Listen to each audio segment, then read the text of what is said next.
विद्यापीठले के कस्ता मार्गहरूबाट चाहिँ आफ्नो सर्वाङ्गीण विकास गर्न सक्छ, यालना विद्यापीठको विगतको इतिहासलाई अझै घनीभूत बनाउँदै वर्तमान इतिहासलाई कसरी स्थापित गर्न सक्छ भन्ने विषयमा आज हामी बृहत रूपमा अत्यन्त विद्वान व्यक्तिहरू यालना विद्यापीठसँग प्रत्यक्ष परोक्ष रूपमा अझ भनौँ आजको उपस्थिति प्रत्यक्ष रूपमै सम्बद्ध व्यक्तिहरू, विद्वान व्यक्तिहरू, आदरणीय व्यक्तिहरू, यस संस्थासँग विभिन्न रूपले सम्बद्ध व्यक्तिहरूको उपस्थितिमा आज सञ्चालन हुन गइरहेको छ। सर्वप्रथम उपस्थित सम्पूर्ण व्यक्तिहरूलाई म हार्दिक स्वागत गर्न चाहन्छु। आजको यस यालना विद्यापीठको सर्वाङ्गीण विकास कार्यक्रमको अन्तर्क्रियात्मक कार्यक्रमको सभाध्यक्षको आसन ग्रहण गरिदिनु न श्रद्धेय गुरु उप प्राध्यापक मुक्तिनाथ झाज्यूलाई हार्दिक अनुरोध गर्दछु। अतिथिहरूलाई एकमुष्ट रूपमा मैले अभिवादन गरेँ, स्वागत गरेँ। आउनुहोस् अब संवादको थालनी गरौँ भन्ने एउटा अमूर्त शीर्षकबाट हामीले यालना विद्यापीठको सर्वाङ्गीण विकास शीर्षकमा अन्तर्क्रिया राख्ने जमर्को गरेका छौँ। उपस्थित वक्ताहरूसँग हामीले अनुरोध हृदयदेखि गर्न खोजेका छौँ कि वास्तविक रूपमा तपाईँले यालना विद्यापीठको सर्वाङ्गीण विकास चाहनुभएछ भने भित्र कुरा नलुकाइकन आफ्नो कुरा राखिदिनु होला। डायग्नोसिस कहाँ हामीले गर्नुपर्ने हो त आफ्नो कुरा एकदम बेबाक तरिकाले राखिदिनु होला, जसले हामीलाई हामी यो कार्यक्रमको टिपोट पनि गरिरहेछौँ, जुन युनिभर्सिटीमा बुझाउँछौँ। म प्रभुमाथि विश्वास गर्छु, अरूमाथि विश्वास गर्दिनँ। म एउटा कुरा तर यो आफूमा हो मेरो विद्यापीठ। यस विद्यापीठमा इमान्दारितापूर्वक विद्यार्थी पढो, छात्रवृत्तिको रूपमा नजाओस् र यो शिक्षकहरू इमान्दारितापूर्वक पढाउँ, आफ्नो योग्यताको विकास गरून्, कर्मचारीहरू बेइमान नबनेर इमान्दार बनुन्, उहाँको जत हुन्छ। र अरू सबै आउँछन् यो मटियानीमा बाहिरका मानिसहरू कुनै कुनै समस्या समाधान गर्न आउँछन्। तर यहाँका पहिला के थियो, बाहिरका पण्डितहरू यहाँ आएर गराउँथे, तर अझ बाहिरका पण्डित आउँछन् भने यहाँका शिक्षकहरू गराउँछन्। यो नहोस्। यहाँका भौतिक सम्पत्तिहरू बहुतै दयनीय अवस्थामा छन्। अब मलाई थाहा भएअनुसार आवरमा तपाईँको 3 बिघा जग्गा छ। एकजना यहीँका पूर्व कर्मचारीले त्यसलाई पेन्सनधारी कर्मचारीले भोग लगाइराखेका छन्। त्यो पनि 21 मन धान, बिघाको 7 मन धान, जबकि हामी पुठीका खुद तिरिरहेछौँ 1 बिघाको 15 मन। र त्यो एउटा उपहार स्वरूप एक त उहाँ रिटायर्ड कर्मचारी हुनुहुन्छ, उहाँले उपहार किन दिनु पर्यो यालना विद्यापीठले? कुन प्राचार्यले गरियो यस्तो कृत्यहरू? त्यसको खोजी कसले गरिदियो? स्वयंको खरौडी छ, चौपत्र अवस्थामा छ। त युनिभर्सिटीले तपाईँलाई मोटरसाइकल दिएको, क्वार्टर दिएको छ। सारा तपाईँ बिहान गएर हेर्न सक्नुहुन्छ आफ्नो जग्गा खालि एक क्वार्टरमा बसेर कुन प्राचार्यले मासु भात मलाई कुन बेला खुवाउने हो, कुन होटल लग्ने चाहनु हो। तर यहाँ दायित्वमा बसेका 2-3टा प्राचार्यलाई मैले देखेँ यो क्याम्पसलाई भिखुङ्गा बनाइदियो। गाछीको रुखको हाँगा बेचेर पेटभित्र हाल्ने, कुन मान्छेले साँझमा जलखै खुवाउँछ, कुन विद्यार्थी कहाँ बजार हिँडेका छन्, कसले चिया खुवाइदिन्छ, त्यो गर्ने हो प्राचार्यले। अहिले हामी आँपको ठेक्का दिएका छौँ, त्यसको हाँगा काट्नु होइन। सुकेको छ भने यो हाम्रो विश्वविद्यालय र के भन्छ विद्यापीठको सुकेको छ नि, हामी त्यसको टेन्डर गर्छौँ नि। खोइ कसले हेर्ने? त्यसै मोटरसाइकल अपडाउन गर्ने यो होटल चाहेर दिएको होइन नि, यसको सम्पत्ति रक्षा गर्नलाई पनि दिएको। रुख काटेको चाहिँ कोही हेर्न गएको छैन। हाम्रो खरौडीको त तहस नहस गरेर सबै शिशुहरू यहीँका मान्छे यहीँभित्र जो जागिरे छन् तिनीहरूले लगेका छन्। कसले हेर्न गएको छ? त्यसको जग्गाहरू सबै मिसिएका छन्। कसले हेर्न गएको छ? आबरको जग्गामा तपाईँको चिम्नी भट्टावालासँग माटो बेच्ने काम भएको छ, खाल्दै भएको छ। कसले हेरिदिने? मैले कस्तोसम्म सुने भने अन्याय। मटियानीको मेयर जित्छ, एउटा पिउनले भन्छ बुढी वही मेयरको क्याम्पसमा ल्याएर त ठिक नै हुन्छ। आज त्यो मेयरले तपाईँलाई किन सहयोग गर्छ? मेयरले क्याम्पस हाताभित्र नल्याउने एउटा पिउनले धम्काएर त्यो पिउनले मेयर बनाएको हो र त्यो क्याम्पस चाहिँ कापी हिँडिएको छ। विश्वविद्यालय स्थापना कालदेखिको 4वटा विद्यापीठमध्ये एउटा विद्यापीठ हो। त्यो बेलामा यस विद्यापीठमा कर्मचारीको सङ्ख्या 28 थियो। हाल कर्मचारीको सङ्ख्या 8 पुगेको छ। हामी 8 जनामा पनि 4 जना श्रेणीविहीन, 4 जना हामी चाहिँ के अरे भनौँ न 2 जना सहायक प्रशासक, 1 जना लेखापाल, 1 जना स्टोर किपर, 4 जना। अरू त श्रेणीविहीन भयो। विद्यापीठमा कर्मचारी सङ्ख्या 4, शाखा 7। प्रत्येक शाखामा कम्तीमा 1-1 जना कर्मचारीको व्यवस्था हुनुपर्ने। मूल गेटमा 2 जना पालेको व्यवस्था हुनुपर्ने। विद्यापीठमा 900 आँपको नयाँ बिरुवा लगाइएकोमा त्यसको रेखदेख, गोडमेल, मलखाद र त्यसको समुचित व्यवस्थाका लागि कर्मचारीको आवश्यकता पुरा गर्नुपर्ने। पहिलो महिला सहभागिता, that is called women's participation. दोस्रो महिला समावेशिता, वुमेन्स इंक्लूजन और इंक्लूसिवनेस। तेस्रो महिला सशक्तिकरण, दैट इज वुमेन एम्पावरमेंट। अब स्पष्ट रूपमा हाम्रो यस यालना विद्यापीठको परिवेश, इतिहास भनौँ, परिवेश भनौँ, विश्लेषण गरेर हेर्दा यहाँ यी तीनै पक्षहरू चाहिँ कमजोर देखिएको छ। हेल्प डेस्क, फ्रन्ट डेस्क जस्ता कुराहरू सायद हामीले सुनेका छैनौँ यो विद्यापीठमा। महिलाहरूको लागि आवश्यक चिज हो यो।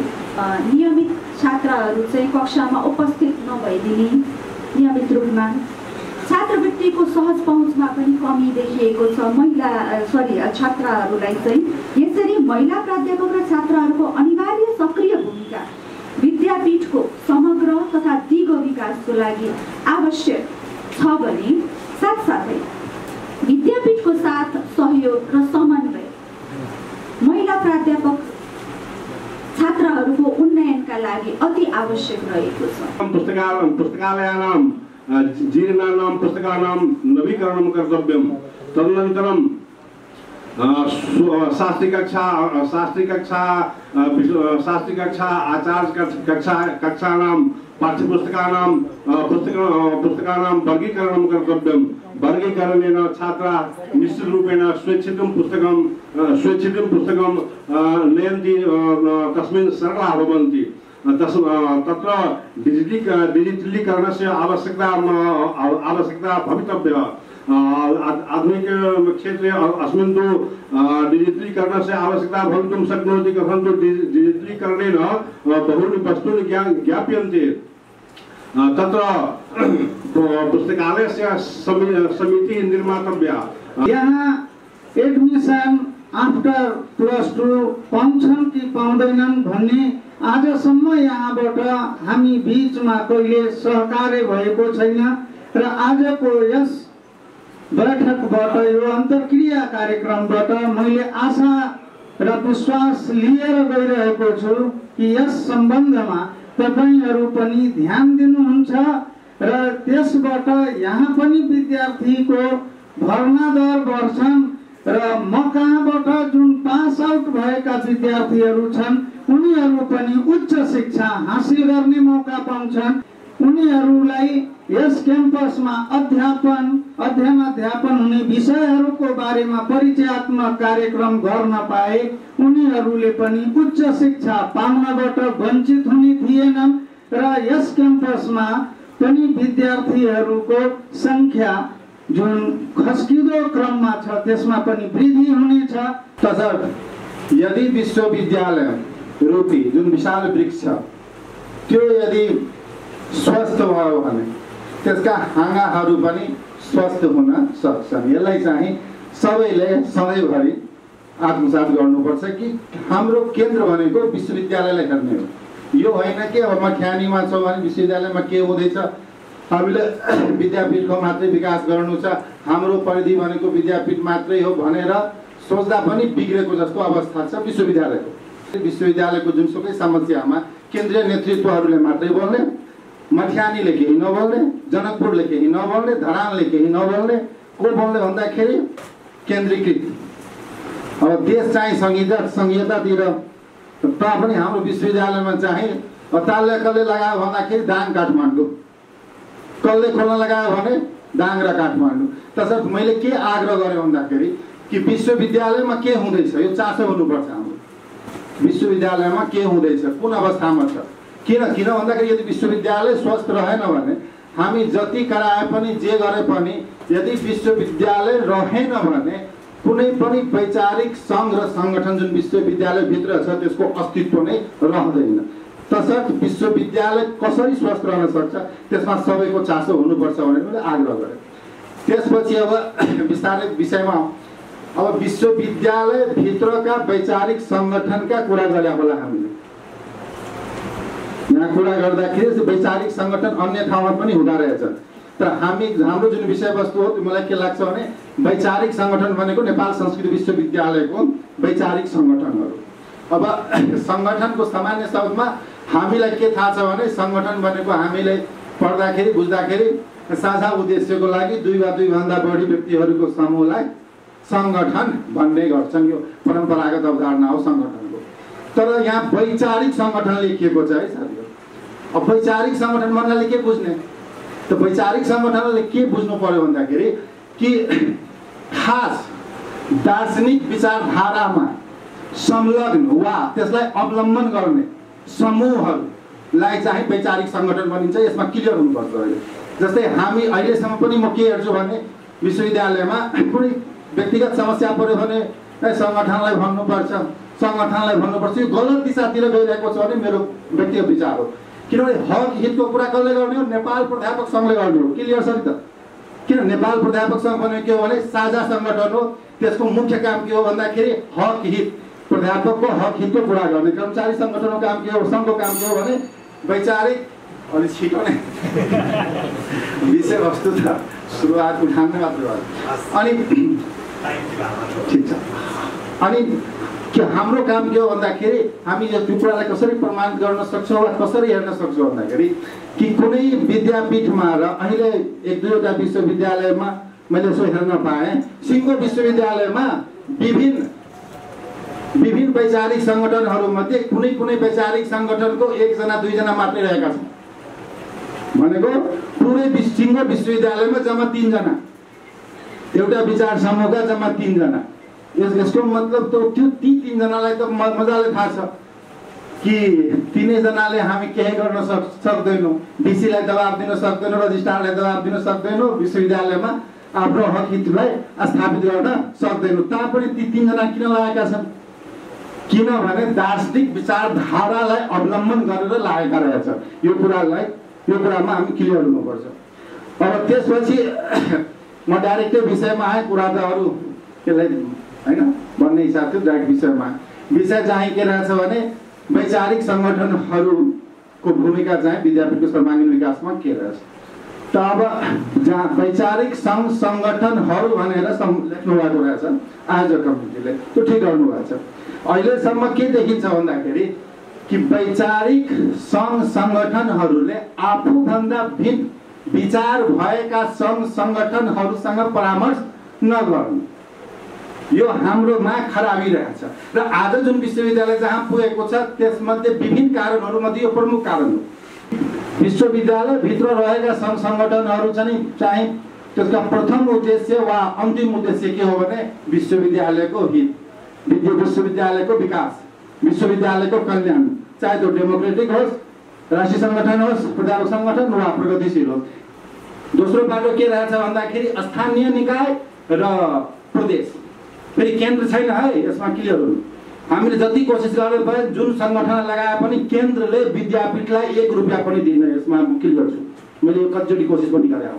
किन दिँदैन भने उसले सोचे अनुदान आयोगलाई दिन्छ, अनुदान आयोगले विश्वविद्यालय दिन्छ, त्यसपछि हामी कहाँ आउने हो।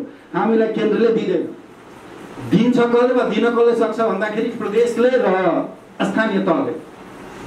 त्यसमा सङ्गठनको ज्यादै भूमिका हुन सक्छ।